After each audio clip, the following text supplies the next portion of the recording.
कल के बैंकिंग में कुछ रह गया था, ठीक है।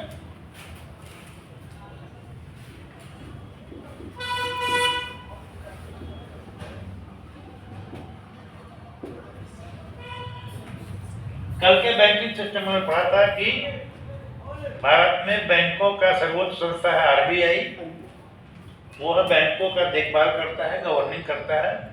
और आरबीआई के मुख्य काम क्या है, संरचना क्या है, और पब्लिक सेक्टर बैंक कितने हैं, 12 हैं गवर्नमेंट बैंक्स।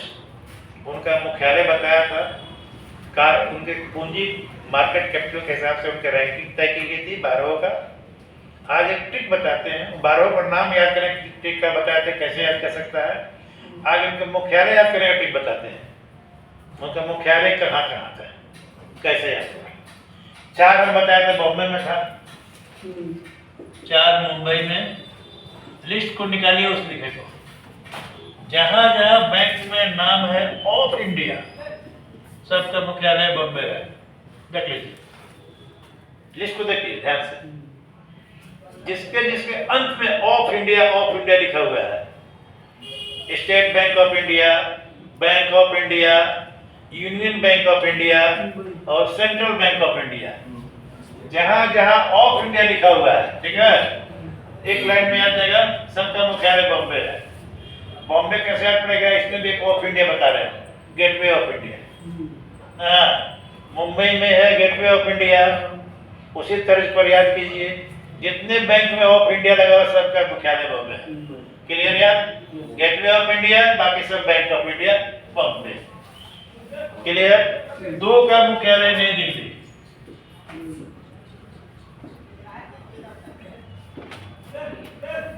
इसमें देखिए 2 ही बैंक के, दोनों में पंजाब सब लगा हुआ है, पंजाब नेशनल बैंक और पंजाब एंड सिंध बैंक हो गया ना, दोनों का न्यू दिल्ली मुख्यालय हो गया। और 2 का चेन्नई है,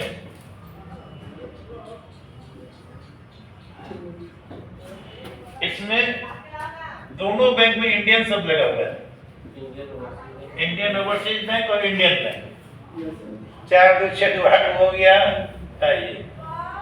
अब बाकी बच गया 4 को, 4 को याद करने का तरीका यह है कि एक है बैंक ऑफ महाराष्ट्र, महाराष्ट्र में है लेकिन उसमें ऑफ इंडिया नहीं लगा हुआ है, ऑफ महाराष्ट्र है।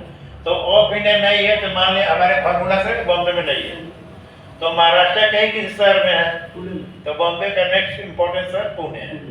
ऐसे वो याद हो गया, बैंक ऑफ महाराष्ट्र पुणे, बॉम्बे नहीं। 9 को हो गया। एक बैंक ऑफ बड़ौदा, उसका नाम भी बड़ौदा है, उसका अलग से सोचना ही नहीं है ना, बैंक ऑफ बड़ौदा का मतलब बड़ौदा में ही है। अब बच गया एक यूको बैंक। यूको बैंक का सिंपल फॉर्मूला है, सबसे छोटा नाम जिसका है वो कलकत्ता, सबसे छोटा नाम कलकत्ता है। और एक बच गया कनाडा बैंक बेंगलोर, तो कन्नड़ कहाँ की भाषा है, कन्नड़ बेंगलोर हो गया। कन्नड़ा, अरे कन्नड़ और कनाडा दो अलग शब्द है, लेकिन राइमिंग मिला कन्नड़ा, कनाडा बैंक कन्नड़ा, कन्नड़ में बेंगलोर में हो गया। 12 काम समाप्त। एक पुणे में महाराष्ट्र का नाम ही है, और एक कनाडा में है बेंगलोर, सबसे छोटा नाम कलकत्ता, और एक में बड़ौदा लगा ही हुआ है। 12 इसी फॉर्मूला पे याद कर लीजिए। ये ट्रिक है याद करने का। अब दूसरे टाइप के बैंक आते हैं। यह जो जितने बैंक थे कॉमर्शियल बैंक, इसमें 2 टाइप के बैंक होते हैं, एक प्राइवेट एक सरकारी, और एक विदेशी, ये भी बैंक होते हैं, कॉमर्शियल बैंक ऐसे हैं। तो और प्राइवेट बैंक जो होते हैं उनका जो स्वामित्व होता है, जो 12 बैंक थे उनका स्वामित्व गवर्नमेंट ऑफ इंडिया के पास है, भारत सरकार के पास है, उनका मालिक वो है। लेकिन जो प्राइवेट बैंक होते हैं उनका मालिक कोई बड़ी बड़ी कंपनियां होता है या व्यक्ति होता है। जैसे भारत में मुख्यतः प्राइवेट बैंक कौन कौन सा है, आईसीआईसीआई बैंक, एचडीएफसी, कोटक और एक्सिस। एक इंपॉर्टेंट बैंक है, इनसे क्वेश्चन बहुत कम आता है जानने के लिए बस। और कुछ विदेशी बैंक भी भारत में काम करते हैं, जो city bank, ANZ Greenland bank, bank of America, ये सब स्टैंडर्ड चार्टर्ड बैंक, ये सब सिर्फ महानगरों में ही है। मध्य बिहार ग्रामीण बैंक, बिहार ग्रामीण बैंक, वो बात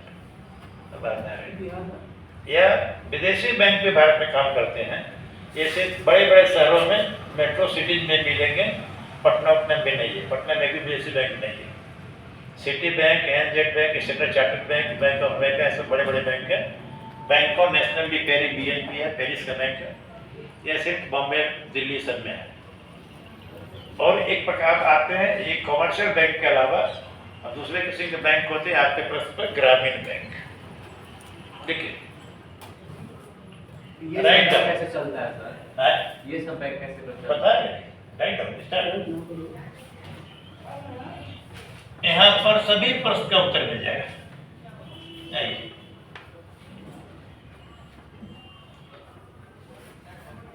देखिए क्षेत्रीय ग्रामीण बैंक,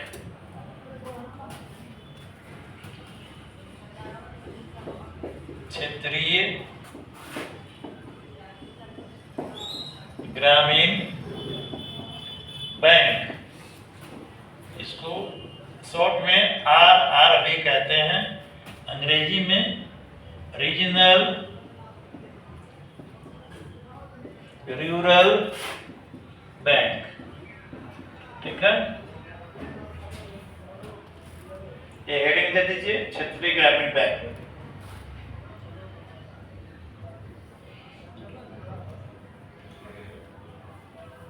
भारत में रेगुलर, भारत में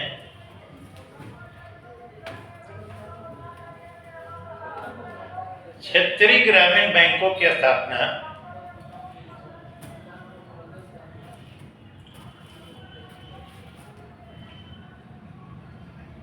1975 में हुई, 1975।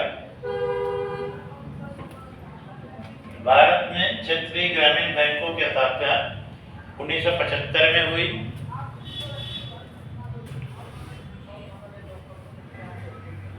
ग्रामीण बैंकों की स्थापना का मुख्य उद्देश्य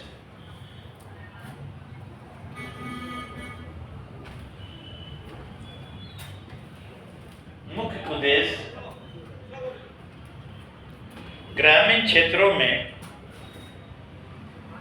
बैंक सेवा का विस्तार करना,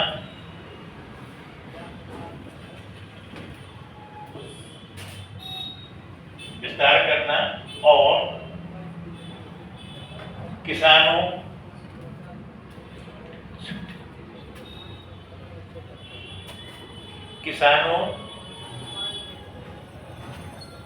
दस्तकारों और छोटे व्यापारियों को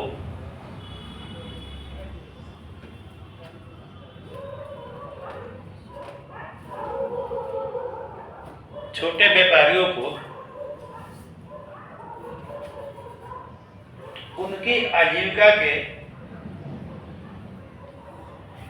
आजीविका के विकास हेतु सहज सुलभ ऋण प्रदान करना, सहज सुलभ ऋण प्रदान करना।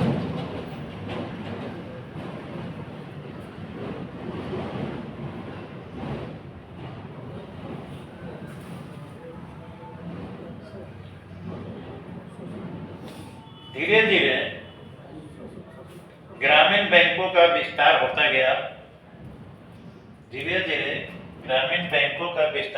गया,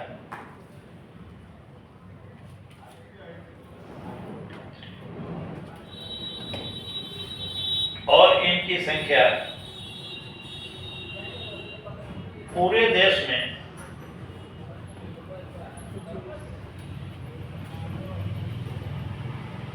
146 हो गई, 146।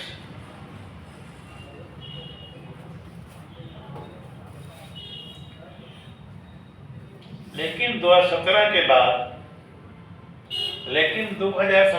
बाद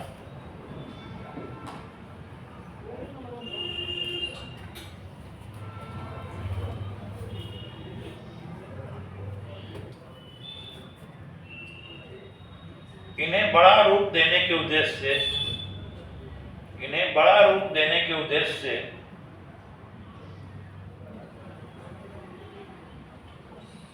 कुछ बैंकों का आपस में विलय कराकर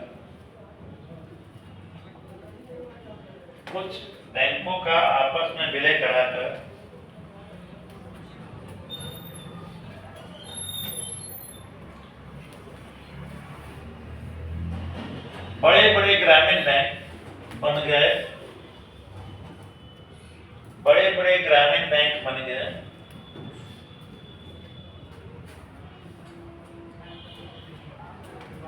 और अब इनकी संख्या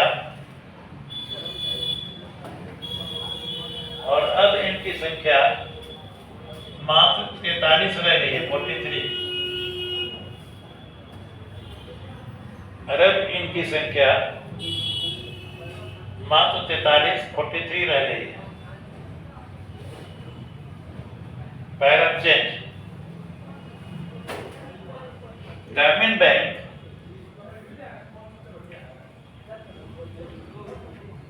बैंक केंद्र सरकार, पैरल चेंज करके ग्रामीण बैंक केंद्र सरकार, राज्य सरकार और अपने प्रायोजक स्पॉन्सर बैंक, इसमें इंग्लिश में स्पॉन्सर कहते हैं। प्रायोजक बैंक की सहायता से चलते हैं। 3 कंपोनेंट होते हैं इसके, केंद्र सरकार, राज्य सरकार और प्रायोजक बैंक की सहायता से चलते हैं। ग्रामीण बैंकों की पूंजी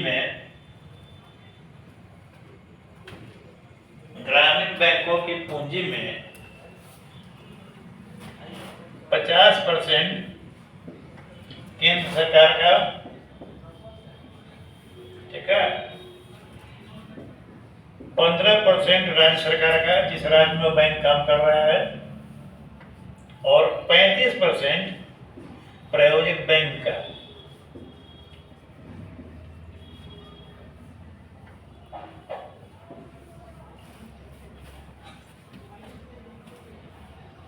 तो ये 100%।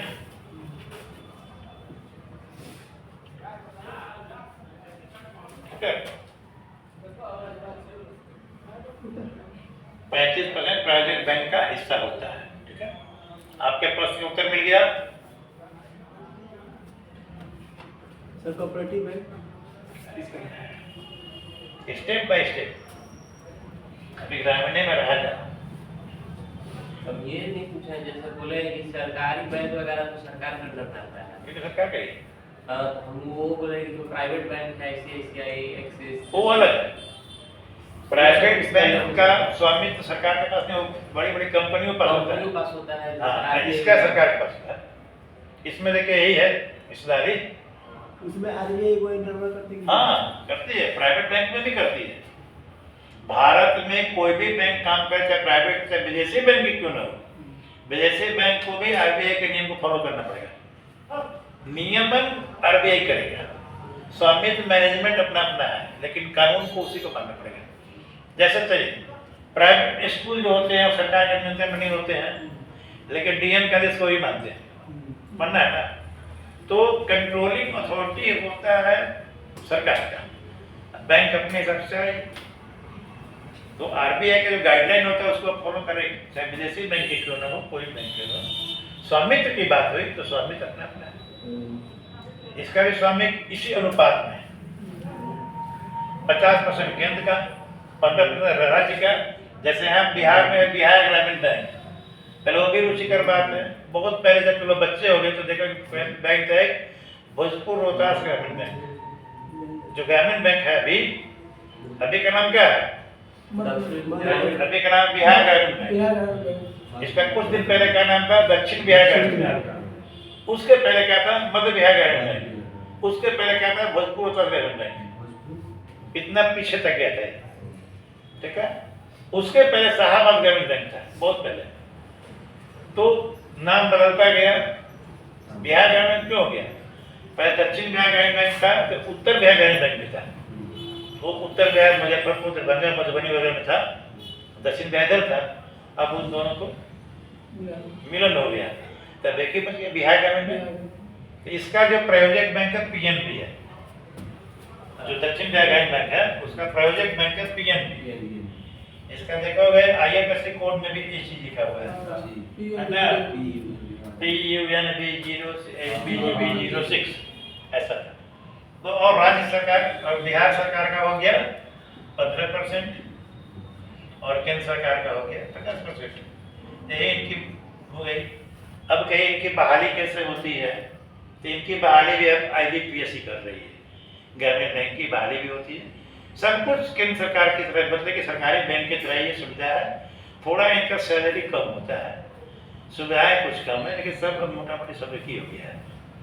इसमें ब्याज दर ग्रामीण क्षेत्र में शाखाएं मुफ्त तक खुलती है, इसकी शहर में भी होती है, ऐसा नहीं कि ग्रामीण की शाखा शहर में होती है, शहर में भी होती है। इसका हेड ऑफिस पटना ही है बिहार ग्रामीण बैंक का, शहर में आराम बहुत बड़ा शाखा है उसका।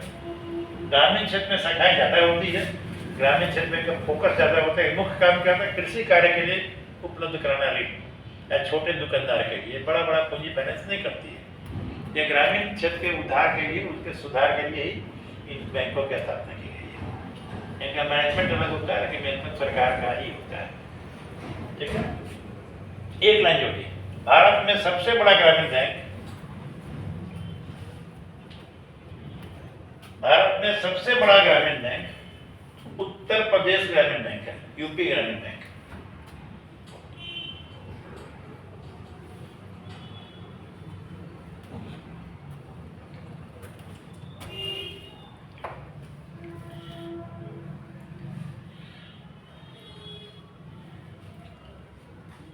बैंकों में सबसे अंतिम प्रकार का बैंक कोऑपरेटिव बैंक हो गया, मिटा दें जी।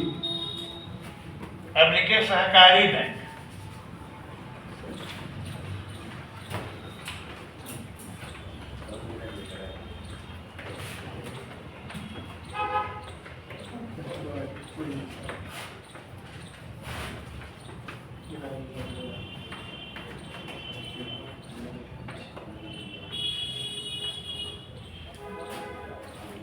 देखिए, भारत में सहकारी बैंक, भारत में सहकारी बैंक कोर्स में इसको कोऑपरेटिव बैंक कहते हैं। कोऑपरेशन शब्द से बना है कोऑपरेटिव, कोऑपरेटिव बैंक कहते हैं। यह सहकारी संस्थाओं द्वारा, कोऑपरेटिव सोसाइटी यह सहकारी संस्थाओं द्वारा, सहकारी, सरकारी नहीं बोलते, सहकारी, यह सहकारी संस्थाओं द्वारा संचालित होते हैं।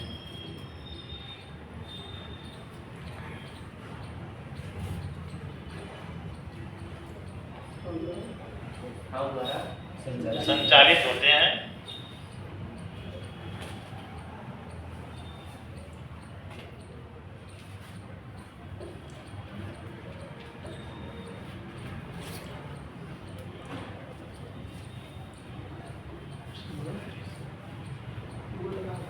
सहकारी बैंक 3 स्तर पर कार्य करते हैं।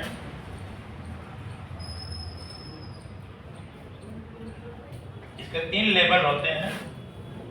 सबसे ऊपर होते हैं राज्य स्तर के सहकारी बैंक,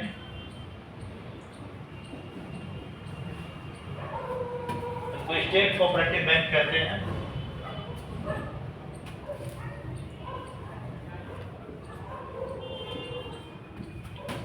लिखिए थे state cooperative bank,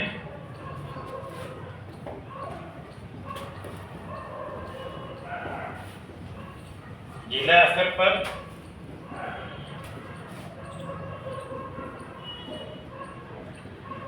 district central cooperative bank कहते हैं।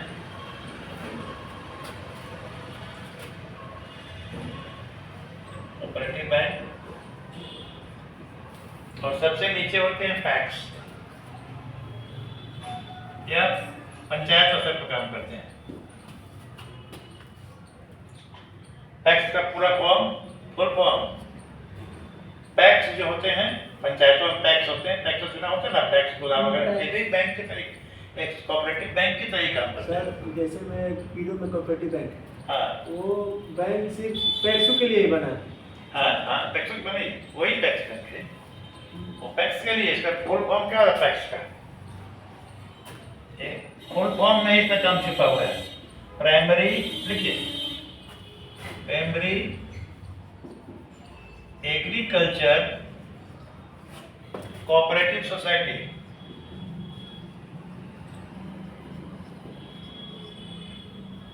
पीरा में नहीं, सब पकड़ में है। ये है पैक्स का फुल फॉर्म। अब इस नाम से क्लियर है किसके लिए बना है। Agriculture, primary agriculture cooperative society, इसका भी चुनाव 5 साल पर होता है। एक पंचायत में एक पैक्स होता है, पैक्स का चेयरमैन होता है, मुखिया की तरह काम करता है। उसका काम है किसानों से धान खरीदना, उनको किसी कार्य के लिए लोन देना, ये सब किसी से जुड़ा काम ही करता है। ये कोऑपरेटिव बैंक का ही पार्ट है। सबसे छोटा सा कोऑपरेटिव बैंक यही पैक्स होता है, सबसे बड़ा होता है स्टेट कोऑपरेटिव बैंक। इसमें काम करना सब लोग सरकारी होंगे? नहीं, सरकारी नहीं, सरकारी बैंक की सुविधा नहीं मिलती है। ये लोग राज्य में एक विभाग होता है कोऑपरेटिव डिपार्टमेंट, उसी के कर्मचारी होते हैं। कोऑपरेटिव बैंक के सुविधाएं अन्य बैंक की तुलना में कम है, उनको पेंशन भी नहीं मिलता है। बैंक वाले को जैसे बैंक के जो स्टाफ उन लोगों को पेमेंट कैसे मिलता है, पैसा आता कहाँ से? बैंकों का मुख्य आमदनी का साधन क्या है? हमारा आपका लोन। बैंक में हम लोग जानते हैं बैंक का मुख्य काम क्या है। हम लोग पैसा जमा करते हैं, बैंक में जाते हैं, पैसा निकालते हैं, वो मुख्य काम नहीं है। बैंक का मुख्य उद्देश्य होता है ग्राहकों को ऋण प्रदान करना। उनकी कमाई का मुख्य साधन यही है। बहुत अच्छा प्रश्न पूछा है, बैंक की कमाई का जरिया क्या होता है?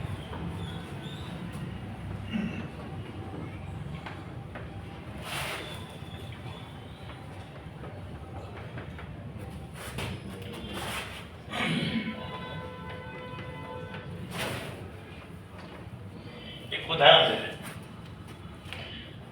बैंक में हम और आप पैसा जमा करेंगे। पैसा बहुत टाइप का जमा होता है। एक तो करेंट अकाउंट होता है, व्यापारी लोगों को कोई ब्याज मिलता ही नहीं है।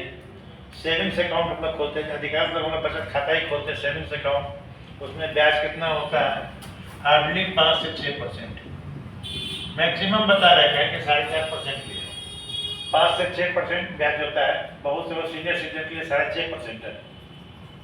ये हो गया, हम पैसा जमा करेंगे तो ब्याज बैंक देता है, यह बैंक देता है। हम लोन लेने जाएंगे, ये सेविंग्स हो गया। हम सेविंग्स में अकाउंट में बैंक में जमा किए पैसा, तो हमको कितना मिलेगा पर एनम, रोज, महीना नहीं, प्रति वर्ष। ये हो गया ब्याज दर। हम लोन लेने जाएंगे, लोन कितने प्रकार का हो सकता है? लोन होता है housing loan, vehicle loan, business loan, personal loan. ये किसी भी लोन का ये सबसे महंगा ही होता है। ये 13-14% होता है इसका ब्याज दर। ये भी लगभग 10-12% होता है। व्हीकल लोन 8 से 10% होता है। हाउसिंग भी लगभग इतना ही होता है। सर इसके साथ साथ तो स्टडी लोन भी आएगा ना? वही बिजनेस एजुकेशन लोन भी आता है, वो भी है। एक पर्सनल लोन से थोड़ा कम होता है। इसका भी एजुकेशन लोन भी करीब 11-12% से कम नहीं होता है। एक रफली एग्जाम्पल एग्जैक्ट नहीं है, रेट घटता बढ़ता रहता है। कहने का मतलब कि लगभग डबल का डिफरेंस होता है। बैंक जो ब्याज हमको देता है और बैंक जो हमसे लेता है हर साल में, ये सब रेट वार्षिक ही है। पर एनम, पीए का मतलब है पर एनम, मतलब वार्षिक। पर एनम, एनम एक लैटिन वर्ड है और इसका मतलब पर ईयर। बैंक का ब्याज दर का एनम ही होता है, वार्षिक होता है। ये रफ एस्टीमेट है, एक्यूरेट फिगर नहीं है। तो कहने का मतलब यह है कि बैंक जो हमको ब्याज देता है हमारे पैसे पर, और हम जो उससे लोन लेते हैं वो अपने पैसे पर जो ब्याज लेता है वो सीधा आधा डबल का अंतर होता है। इसी का जो गैप है वही बैंक का प्रॉफिट है, बैंक का खर्च यही चलता है। ठीक है, समझ गए?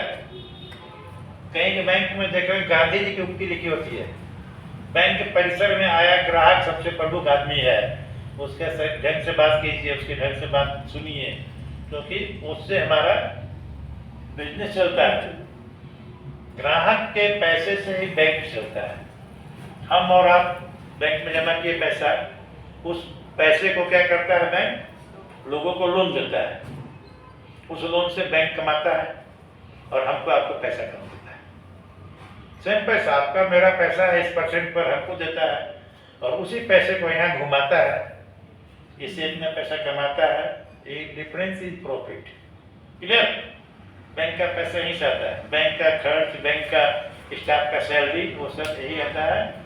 डिफरेंस बिटवीन इंटरेस्ट, जो देने लेने में इंटरेस्ट का कमी है, वही बैंक है। मान लीजिए हम एक छोटा बैंक खोले, आप मुझसे कहे कि 1-1 लाख रुपया दीजिए, आपको हम साल में 10,000 प्रॉफिट देंगे। उस पैसा को लेकर के हम किसी और धंधे में लगा दिए, वहाँ से हम बहुत ज़्यादा पैसा कमा लिए, तो ये जो डिफरेंस हुआ वही बैंक का प्रॉफिट हो गया।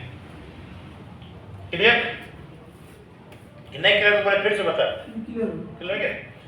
बैंक में ब्याज दर का जो अंतर होता है देने लेने का, वही जो अंतर प्रॉफिट होता है, वही बैंक की आमदनी है।